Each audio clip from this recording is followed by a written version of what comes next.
اعوذ باللہ من الشیطان الرجیم بسم اللہ الرحمن الرحیم والذی ارسل رسولہ بالہدى ودین الحق لیظہرہ علی الدین کلہ ولو کرہ المشرکون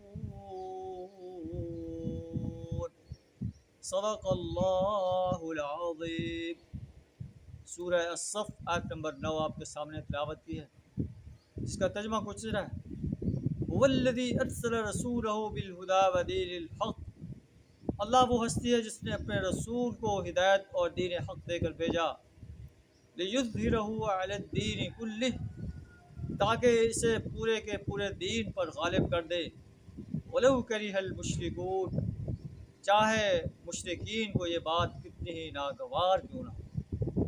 اللہ کے رسول صلی اللہ علیہ وسلم کا مقصد رسالت اللہ کے دین کو غالب کرنا ہے۔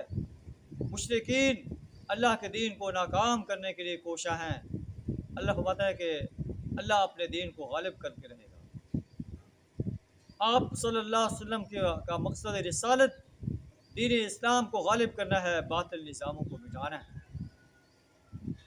اور پھر انسانیت نے دیکھا کہ ہجرت سے ٹھیک 8 سال بعد نبی صلی اللہ علیہ وسلم اسی مکہ میں ایک فاتح کی حیثیت سے داخل ہوئے، جہاں کے لوگوں نے آپ کو اس سے مکہ سے نکال دیا، اور پھر 2 سال کے عرصے کے اندر عرب کے ایک بہت بڑے خطے پر اسلام جو ہے وہ غالب آ کر رہا۔ اور اللہ کی یہ آیت کہ اللہ کے رسول کا مقصد رسالت دین اسلام کو غالب کرنا ہے، والذی ارسل رسولہ بالہدی ودین الحق۔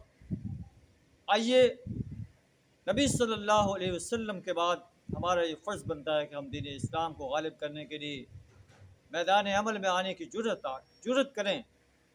اللہ ہمیں اپنے دین اسلام کو غالب کرنے کے لیے میدان عمل میں آنے کی جرت عطا فرمائے، اپنا مال، جان، وقت اور صلاحیت کھپا دینے کی جرت عطا فرمائے۔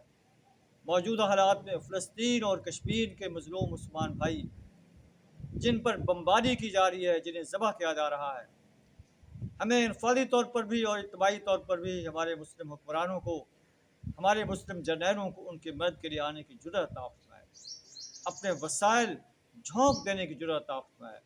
وآخر دعوانا ان الحمد للہ رب العالمین۔